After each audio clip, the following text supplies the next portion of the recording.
Uskon, että yksityisautoilu ei päde ja joukkoliikenne on ratkaisu. Uskon, ettei ydinvoimaa tarvittaisi lisää ja turkikseen en pukeudu. Uskon, että eläinkokeet voisi lopettaa ja kauneusleikkausta en harkitse.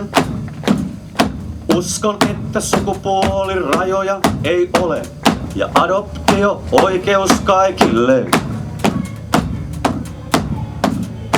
Uskon, että jalkamiinat poistettava olis ja Suomi voisi osallistua. Uskon, ettei naisiamme pakolaiset veisi, vaikka niitä tulis miljoonan.